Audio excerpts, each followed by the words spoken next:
C'est la première édition de la revue des grandes unes de la semaine, avec déjà nos invités sur ce plateau, des invités qui vont commenter, analyser et même décrypter l'actualité telle que traitée par la presse. Mais avant de leur donner la parole, un tour dans les kiosques, la nouvelle expression parle de bavure de l'armée. Paul Biya désavoue son porte-parole, c'est le grand titre du journal.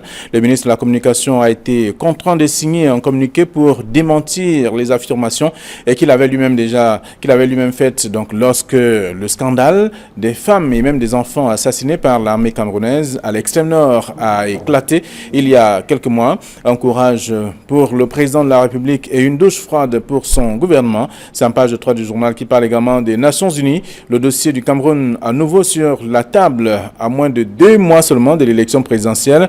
Le secrétaire général de l'ONU et le Conseil de sécurité de l'ONU sont donc très préoccupés par la situation dans les régions du nord-ouest et du sud-ouest. C'est dans le dossier, la page 6 à la page 7 de la nouvelle expression. Le journal s'intéresse aussi au football. Cameroun, les révélations de Samuel Eto'o-Fils, le Goliatheur des Lions indomptables, était donc l'invité Afrique de Christophe Boisbouvier sur RFI samedi dernier. Il s'est donc prononcé sur son retour en sélection nationale, le recrutement même du nouvel entraîneur, nouveau sélectionneur et également l'éventualité de jouer la CAN au Cameroun. C'est dans le dossier en page 11 et 12 bien entendu de la nouvelle expression de ce matin. Et le chef dans le sud-ouest, on parle d'un chef supérieur assassiné. La famille de l'illustre disparu a donc confirmé la douloureuse information hier à Ekondo Titi. C'est en page 4 du journal. La nouvelle expression Cameroun Tribune est dans les kiosques ce matin. Le journal parle donc de Paul Biya en Europe. C'est le grand titre du journal. Même si le journal parle également du BTS avec le classement des établissements qui est donc connu dans ce numéro également. Le journal s'intéresse à d'autres sujets aussi que je vous invite à lire ce matin. Et puis le messager de ce matin s'intéresse aux exactions sur les civils. 7 militaires aux arrêts. C'est ce que le journal dit. C'est le grand titre. Le journal parle également du football avec la nouvelle affaire de Bamboutos de Bouddha à lire donc en page 12. Et on parle aussi de la crise anglophone, les accusations des élites du sud-ouest à lire dans le journal disponible ce matin. Et d'autres informations aussi. Le quotidien Le Jour parle de la vidéo sur l'armée. Pourquoi le gouvernement a changé de position? C'est la question. Le journal s'intéresse donc à ce sujet. Et à un autre sujet également, parlant de Yaoundé, ce qui s'est passé chez Ferdinand Ngongo, c'est le secrétaire général à la présidence de la République du Cameroun. C'est à lire dans le journal disponible ce matin. On parle également de la crise anglophone. La conférence générale reportée, c'est dans le journal, le quotidien Le Jour de ce matin. Mutation parle des actions au front. Le grand mensonge du ministre de la Communication, à lire dans l'article en page 5, à lire l'article justement. Et puis on parle de la crise anglophone. Le sud-ouest lâche le nord-ouest. Et pour quelle raison? C'est à découvrir en page 7 du journal. Disponible ce matin, ces mutations. Le journal indépendant s'intéresse à l'insécurité, à attentat donc manqué contre le secrétaire général de la présidence de la République. C'est à lire en page 4 du journal L'Indépendant. Le même journal s'intéresse à la crise anglophone. Le sud-ouest pour un Cameroun uni et indivisible. C'est à découvrir dans le journal. Et on parle également d'une certaine coalition entre le social-démocratique front et l'Union des forces du changement. C'est dans le journal L'Indépendant du jour. Le journal L'Essentiel parle de vidéos de l'exécution. C'est ma faute, ma très grande faute, c'est ce que dit le ministre de la Communication. C'est repris ici dans le journal et avec d'autres expressions et même d'autres avis qui sont évoqués dans le dossier proposé par le journal L'Essentiel. Le journal s'intéresse aussi à la CAN 2019. Samuel Eto'o, optimiste et positif. D'ailleurs, c'est du contenu dans le journal. Le journal parle également de la résidence de Ferdinand Ngongo qui a été donc attaquée à Yaoundé, parlant de l'insécurité. C'est dans le journal aussi disponible ce matin et d'autres sujets. Le quotidien bilingue privé émergence qui est dans les kiosques parle de l'affaire de l'exécution sommaire de la femme et des enfants. Donc la crédibilité de l'État remise en cause selon le journal. Donc en admettant enfin l'authenticité même de la vidéo de ces exécutions et même en annonçant bien entendu la mise aux arrêts des 7 soldats. Le gouvernement est aujourd'hui dos au mur et face à la situation, à vous-même, la cacophonie qui sévit donc qui règne donc au sein de cette structure.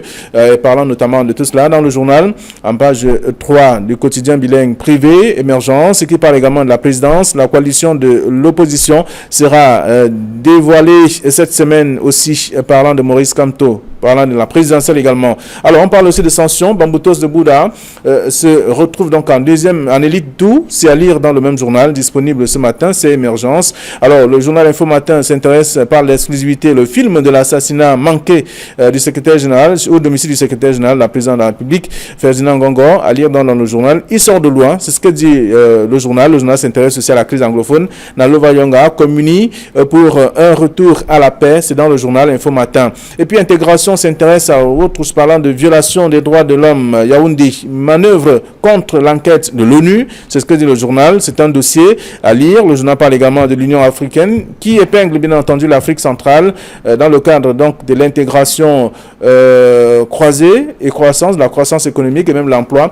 Dans ce sens-là également, le journal s'intéresse au sujet et parle de l'Union africaine qui épingle bien entendu l'Afrique centrale. C'est à lire dans le journal ce matin. Et puis le journal Le Quotidien de l'économie s'intéresse bien sûr au gouvernement avec la stratégie de suivi du trésor public, dossier également à découvrir dans le journal, qui parle aussi des 17 ans de fausses pistes d'air CEMAC. C'est à lire dans le même dossier proposé par le journal Le Quotidien de l'économie de ce matin. Et puis Repère s'intéresse à Samuel Eto'o-Fils. Le Cameroun aura sa canne, c'est ce que dit le Goliath camerounais. C'est à lire dans le journal. Et avec Longondo 2018, appel à la loyauté et même à l'unité. C'est dans le journal et Repère de ce jour. On va terminer avec le soir hebdomadaire qui parle bien entendu de la manigance mafieuse donc à l'archidiocèse de Yaoundé, arnaqueurs et imposteurs aux trousses de Monseigneur Jean Barga. Ils sont déterminés à nuire à son image, l'image donc du prélat. C'est à découvrir dans le dossier proposé par le journal Le Soir hebdomadaire. Voilà ce que la presse nous propose. Bonjour Thierry Nyopé. Bonjour Flavien Dongo, bonjour également Bernard Batana. Je n'oublie pas de dire bonjour aux téléspectateurs de la revue des Grandes Dunes. Merci d'être avec nous également sur le dit. Bernard, bonjour. Bonjour. Bonjour. I would like to say good morning to all English speaking. I would like to say good morning to Ekondo Titi, especially to those Balondo all over the world. Just take care and the Almighty will have mercy. Thank you. Merci d'être également là ce lundi. On a déjà noté la tradition avec Bernard Batana qui communique en anglais exceptionnellement.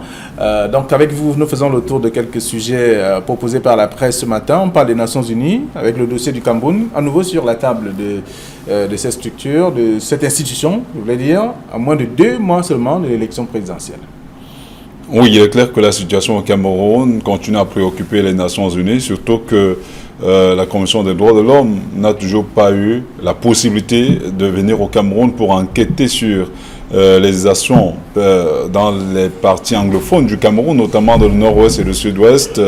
On espère quand même que d'ici à là, les choses vont évoluer. Mais toujours est-il, ça il faudrait le souligner avec beaucoup d'intérêt, le Cameroun travaille davantage et d'arrache-pied pour que la situation jusque-là revienne. Et il y a beaucoup de choses qui ont été faites. Je l'ai souvent souligné ici, vivement simplement que le dossier qui est posé sur la table des Nations Unies est un écho assez favorable. Parce qu'en réalité, jusqu'à présent, on a suffisamment bougé les lignes. On a demandé aux différentes parties de revenir sur la table des négociations. On a comme l'impression que beaucoup de choses ne se passent pas à ce niveau. Certainement, peut-être on reviendra sur la conférence générale anglophone qui a été renvoyée pour les 21 et 22 novembre prochain, peut-être le temps de laisser passer la présidentielle. Très bien. Alors, donc le Conseil de sécurité de l'ONU et même le secrétaire général de l'ONU supputent un peu. Est-ce qu'il faut déjà faire quelque chose pour sauver le Cameroun ou alors il faut attendre? C'est là tout le monde la négociation. Alors, il faut faire quelque chose, mais comment? Il y a un journal qui a précisé ici que des manœuvres sont faites au Cameroun pour que les représentants onusiens du Conseil de sécurité n'aient pas accès au Cameroun. Pour le moment, ils ne peuvent que supputer. Ils ne sont pas allés sur le terrain pour juger de la pertinence de ce que le problème Cameroun soit mis sur la table des Nations Unies, du Conseil de sécurité des Nations Unies. Pour le moment, on n'est que dans les supputations.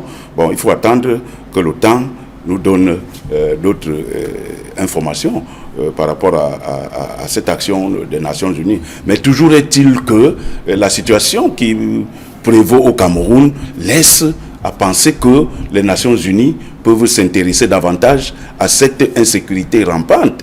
Il y a pas mal de raisons qui peuvent militer en ce que les Nations Unies aillent au Cameroun. Mais pour le moment, attendons de voir, parce qu'ils n'ont pas encore eu accès. Très bien. Donc, vous avez évoqué, en tout cas, après la nouvelle expression qui parle des Nations Unies, avec le dossier du Cameroun déjà sur la table de ces deux institutions, il y a que l'intégration de ce matin par les violations des droits de l'homme. Il y a eu des manœuvres contre l'enquête de l'ONU, vous avez évoqué également. Oui, voilà, c'est ces manœuvres que je dis. Ils n'ont pas accès, parce que les experts de l'ONU n'ont pas accès. Il faut bien qu'ils aient accès. Ils aient accès à l'information pour juger de la gravité de la chose. Pour le moment, on ne peut que supputer, parce que ça, c'est des supputations. Est-ce que, de façon concrète, le problème du Cameroun est sur la table onusienne? D'accord. Alors, il y a un journal qui titrait il y a pratiquement 2 semaines, parlant notamment de l'ONU, qui disait que l'ONU, comme il n'y a pas de possibilité d'aller sur le terrain, l'ONU va observer les choses à distance et prendre certaines décisions. Je crois quand même que les autorités de Yaoundé gagneraient à ouvrir les portes à la délégation onusienne si on n'a rien à cacher réellement. Parce qu'on a toujours tendance à diaboliser le Cameroun sur le plan international. Il faudrait justement permettre à cette communauté internationale de venir voir exactement comment les choses se passent. On a accusé l'armée camerounaise, certainement. Nous en parlons avec la dernière sortie du ministre Kissa Chiroma. On a toujours eu à accuser l'armée camerounaise, on a eu à accuser les autorités, les gouvernants camerounais pour ce qui est de la crise anglophone. Il faudrait justement qu'il y ait un autre regard, un autre son de cloche. Si cela vient de la communauté internationale, pourquoi fermer les portes justement à ces personnes? Parce que quand on regarde comment ça se passe, vous êtes certainement au courant de ce qu'un chef supérieur, parce que vous en avez parlé, a été assassiné du côté de Kondo Titi. C'est même l'épicentre de la crise anglophone dans le sud-ouest. On a écouté le maire de Boya qui allait jusqu'à accuser les journalistes et les hommes de médias d'être au cœur de la manipulation, au cœur de la dénonciation. Mais non, ce sont des faits. On ne saurait fermer la bouche quand on apprend qu'un chef supérieur, le plus important d'ailleurs de la localité de Ndian, est assassiné à la sortie d'une église où il allait certainement prier pour la paix. On ne peut pas rester la bouche fermée quand on sait que des hommes en tenue sont parfois égorgés. Rappelez-vous de ce qui s'est passé à Oum. Et rappelez-vous de ce qui s'est passé dans les plantations d'Acide. On ne saurait fermer la bouche quand on sait justement qu'il y a des crimes odieux qui sont perpétrés au quotidien, parfois sur des populations, quand des femmes, des jeunes, des fillettes sont violées, sont tuées. Quand des personnes désertent au quotidien leur domicile à la suite de ces exactions-là, on ne saurait fermer la bouche. On accuse le gouvernement de la République. Sur quoi? Les éléments que nous avons énumérés tout à l'heure démontrent effectivement que ce sont les populations qui subissent les exactions de ces personnes sans foi ni loi qu'on ne connaît pas jusqu'ici. Pour l'instant, l'armée camerounaise n'a véritablement pas encore riposté. Très bien. Alors, ça fait partie des préoccupations du Conseil de sécurité et même du secrétaire général de l'ONU. Et là, le journal L'Intégration qui parle des manœuvres, en tout cas du côté de Yaoundé, contre l'enquête de l'ONU. On peut comprendre jusqu'ici qu'est-ce qui est fait concrètement pour ne pas amener davantage la communauté internationale sur ce qui se déroule au Cameroun jusque-là également. Donc, on va le lire également dans la presse, Intégration. Alors, autre sujet qui fait le tour de la presse, vous avez évoqué le cas du chef supérieur qui a été assassiné dans le sud-ouest. Et on parle de la famille des illustres disparus qui a confirmé la douloureuse information hier à Kondo Titi. Alors, il faut dire, Flavien, qu'on a atteint le fond du comble, le fond de l'horreur. Et on ne saurait se taire lorsque, un matin, au sorti de l'église, un chef traditionnel soit assassiné. On ne saurait se taire lorsque un matin, à Batibo, un militant du RDPC, à côté de la chapelle, soit assassiné. On ne saurait se taire lorsque, à Moutengene, un prêtre à côté de l'église est assassiné. On a atteint le fond. Et il faut vivement que les choses reprennent. Et il faut vivement que la communauté camerounaise prenne conscience de ce que on a atteint ce fond. Et il faut partir de ce fond. Et c'est une interpellation qu'on peut faire à l'État régalien pour qu'il reprenne son rôle régalien dans le sud-ouest et le nord-ouest. On ne le dira jamais assez. Alors, très bien. Lorsqu'on a dit ça, on peut déjà voir ce qui est contenu dans le journal Le Jour de ce matin, parlant de la crise anglophone, cette conférence générale qui a été reportée, parce que c'est l'objectif de cette conférence, c'est-à-dire chercher à ramener tout le monde sur la même table et trouver la paix.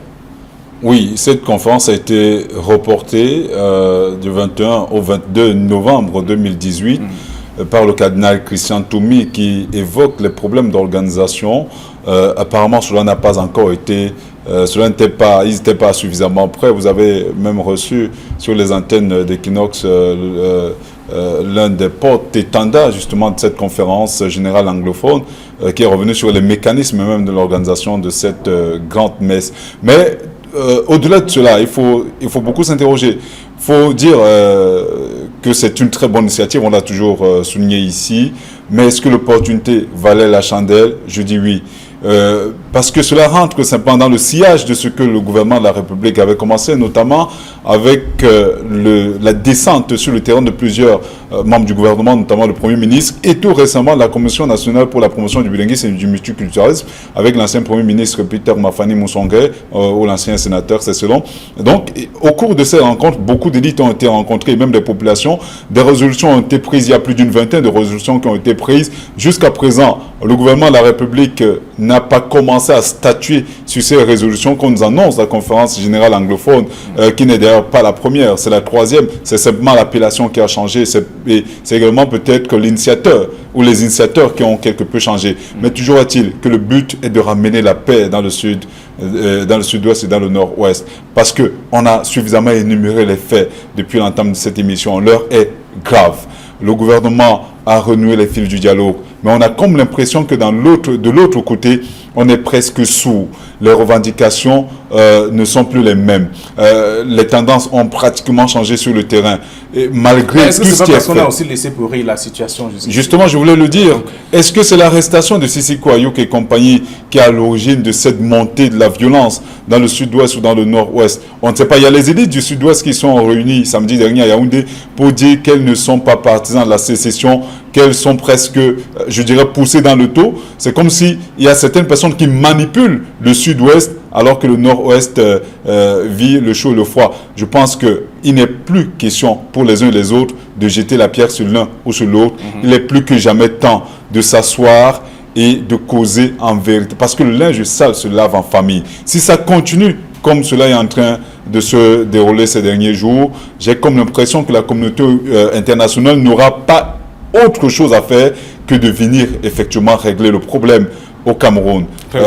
Vivement que les uns et les autres regardent dans la même direction pour que ce problème soit réglé. Bien, la conférence a été reportée et lorsqu'on lit l'article, en tout cas, on comprend qu'il y a des choses, des sujets ou tout au moins des aspects qui étaient encore négligés jusqu'à ce point-là, jusqu'ici, mais il faut simplement les remettre sur la sellette à travers un travail de fond qui est fait depuis la première rencontre. Flavien, on a laissé pourrir la situation et on la laisse pourrir davantage. Du moins, on la laisse pourrir jusqu'au mois de novembre, en fin novembre. Mais c'est de cela qu'il est question. J'ai entendu quelqu'un dire que non, la priorité, ce n'est pas la crise, c'est plutôt les élections. On ne peut pas comprendre que dans un pays qui est totalement en crise, dans un pays où on tue, dans un pays où il y a des belligérants, dans un pays où il y a une guerre asymétrique, qu'on dise que la priorité, c'est plutôt les élections. Non.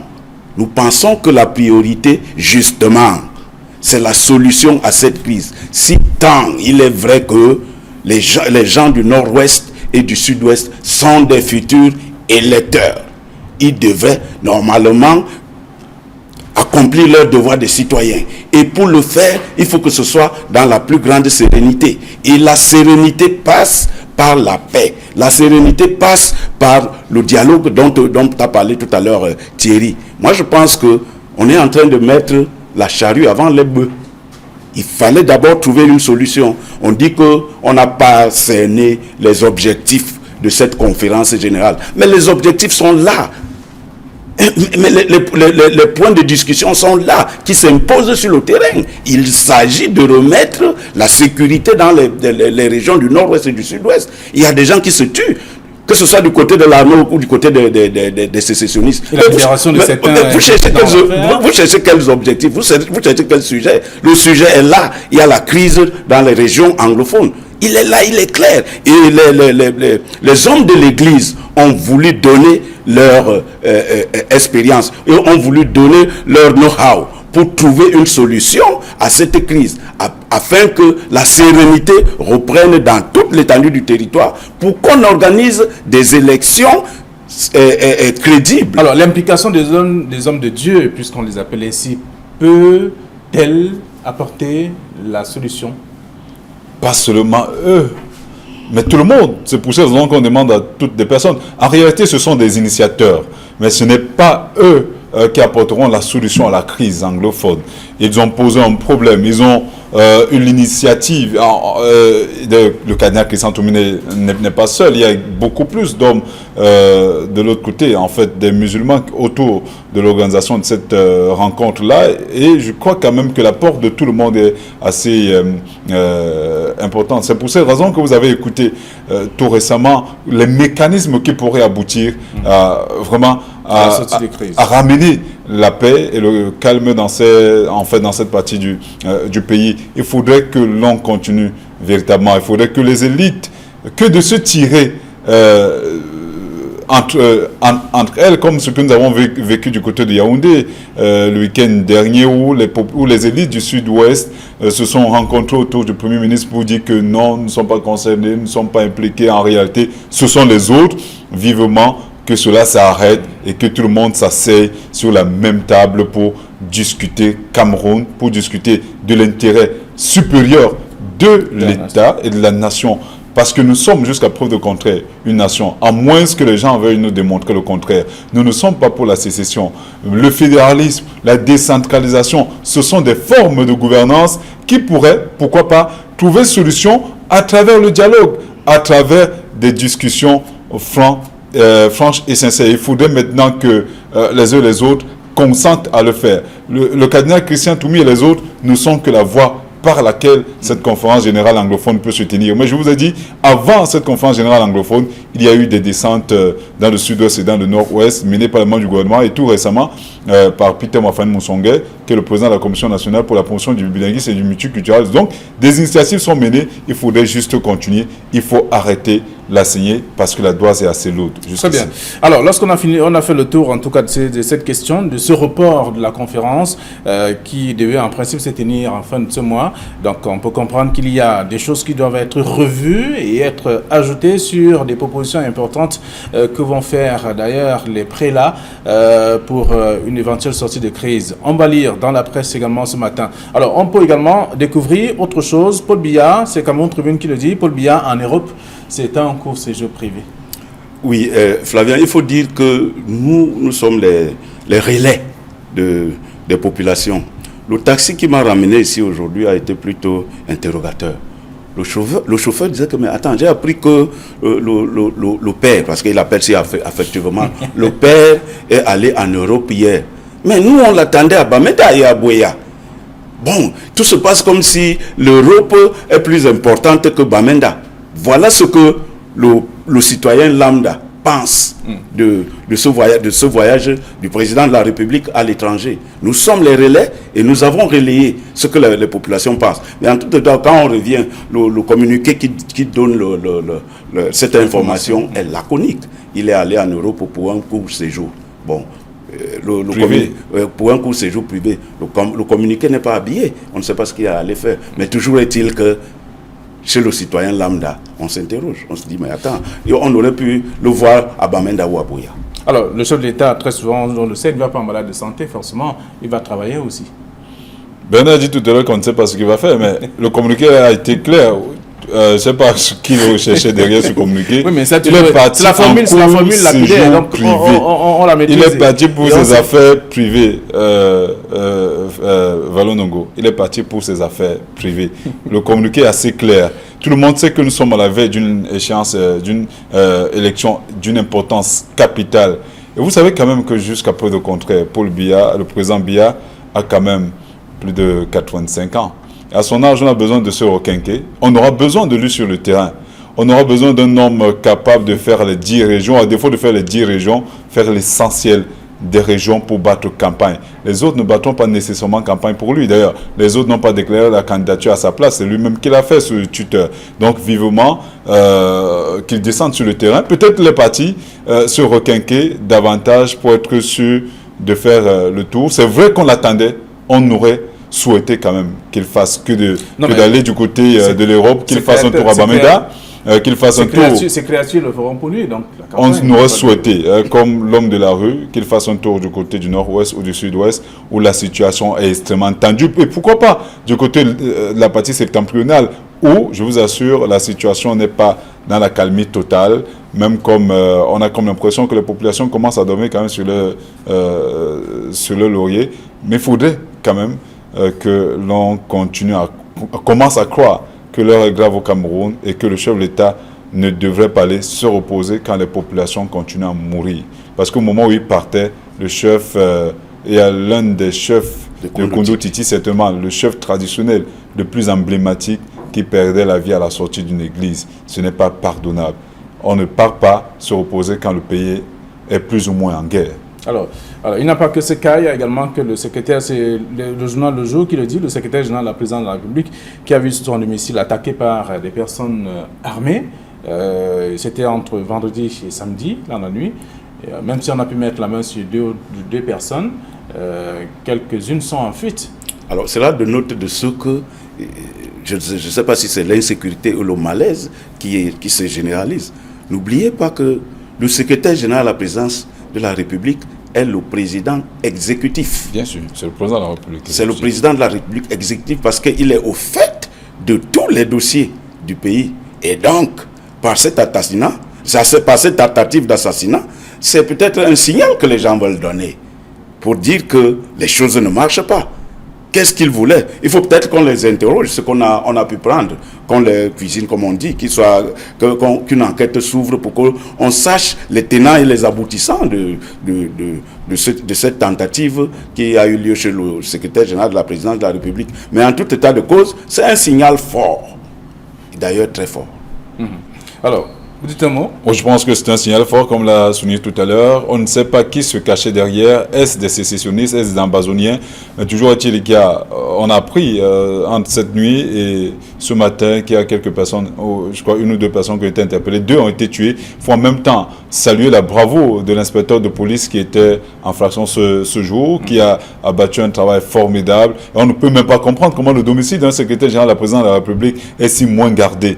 Vivement que le délégué général de la sécurité nationale qui est descendu sur le terrain, prenne des mesures pour que les gouvernants soient davantage protégés, parce que tout peut arriver à cette période. Il faudrait justement que ceux qui gèrent prennent le taureau par les cornes, parce que si ça continue ainsi, l'élection présidentielle à venir, qui est censée se tenir le 7 octobre 2018, sera une élection assez compliquée, à haut risque. Alors, ce qui s'est passé chez Ferdinand Gongo, c'est à lire dans le quotidien Le Jour, et le journal indépendant qui parle d'insécurité, attentat manqué contre le secrétaire général de la présidence de la République. Et en même temps, on va lire aussi ce que le journal Info Matin parle de film même de l'assassinat manqué au domicile du secrétaire général de la présidence de la République. Alors, autre sujet, l'essentiel parle, c'est ma faute, ma très grande faute. Ça, c'est l'essentiel qui le dit. Alors, également, Émergence au quotidien, il parle de la crédibilité même de l'État, remise en cause. Et la nouvelle expression parle de bavure de l'armée. Paul Biya désavoue son porte-parole. Autant de titres, chacun est allé de sa sensibilité, je parle des tabloïds, pour notamment exprimer un peu l'attitude, le comportement du ministre de la Communication. Oui, sur cette affaire de la vidéo-là, je pense qu'au-delà du mensonge, des contre-vérités et autres là, il faut regarder le film même, le fond du film. Il y a un ouvrage qu'on appelait, qui est intitulé Le procès de Franz Kafka. Joseph K. est celui qui est allé vers l'abattoir sans savoir pourquoi vers où il allait et pourquoi. C'est le cas de ces femmes et ces 2 enfants qui étaient menés vers l'abattoir sans savoir pourquoi elles sont menées vers l'abattoir et comment. Et elles ont été tuées froidement. 2 femmes sans défense et des enfants qui n'aspiraient qu'à vivre. Nous pensons que l'horreur a atteint son comble. L'horreur a atteint son comble. Si nous n'avons pas peur des hommes parce que nous avons des vanités, parce que nous avons des intérêts, parce que nous avons ci ou ça, nous devons avoir peur de Dieu. C'est pourquoi à la fin, je pense que de la même façon que le ministre porte-parole du gouvernement avait tenu une conférence pour dire que c'était du mensonge, qu'il tienne une conférence pour dire qu'en fait, on s'était trompé, pour dire comme le journal, c'est ma faute, c'est ma grande faute. Alors, mutation dit donc le grand mensonge. Un communiqué ne suffit pas. Monsieur Issa Chiroma, comme l'a souligné Bernard Batana, devrait demander des excuses au peuple camerounais. Nous l'avons souligné sur ce plateau. Les éléments étaient tellement probants qu'on ne saurait... On n'a pas compris comment il a eu le courage de taire la vérité comme ce qu'il a eu à faire. Est-ce qu'il n'est pas exécutant simplement? Non, je pense quand même jusqu'à preuve de contraire. Il a parlé tout à l'heure du procès. Il ne devrait pas aller à l'abattoir quand cela ne s'impose pas. Il aurait eu le courage de dire à ceux qui l'envoyaient, comme vous le... moi, je ne pense pas, mais si je reste dans votre logique, il aurait eu le courage, devrait avoir eu le courage de dire à ceux qui l'envoyaient que ce n'est pas bon. Comme là, maintenant, il y a des sorties, il y a des gens qui sont en train de dire que non, il y a une autre vidéo qui date de 2015, qui est en circulation, qui démontre une fois de plus des hommes en tenue en train d'abattre à bout portant une dizaine de personnes. Et une fois de plus, les turiféraires du gouvernement disent que ce n'est pas l'armée camerounaise. Nous n'avons pas l'expertise pour dire que c'est l'armée camerounaise ou pas jusqu'ici, parce que la vidéo est récente, des enquêtes sont en train d'être menées là-dessus. Mais on continue à dire que ces gens qui croient défendre le gouvernement n'ont pas le monopole du patriotisme. Nous sommes tous patriotes. Nous ne sommes pas là pour que les puissances étrangères viennent nous dire comment nous gérons le pays. Nous ne sommes pas là pour accepter n'importe quoi, mais qu'ils sachent justement que de pareils faits méritent d'être sanctionnés avec la dernière énergie. Quoi qu'on fasse, quoi qu'on dise, quand on atteint un niveau de déshumanisation comme ce qu'on a vu là, vivement que une prise de conscience véritable soit prise. Merci. Alors, bavure de l'armée, ça c'est la nouvelle expression. Paul Biya désavoue son porte-parole. Et l'essentiel qui parle de « c'est ma faute », ma très grande faute, c'est ce qu'on dit également dans le journal. Le grand mensonge, mutation qui le dit. Et également, ce matin, on parle bien sûr pourquoi le gouvernement a changé de position. C'est le quotidien Le Jour. Et le messager parle de 7 militaires aux arrêts. Autant de titres en tout cas pour comprendre un peu ce qui s'est passé, même si c'est à travers un communiqué que ce démenti a été fait. Je vous invite à lire la presse ce matin. Merci à vous, madame, monsieur. Merci d'avoir encore été nombreux à regarder ce programme. Bon retour à vos différentes rédactions, chers messieurs. À demain, après le journal de 9h. Bonne journée.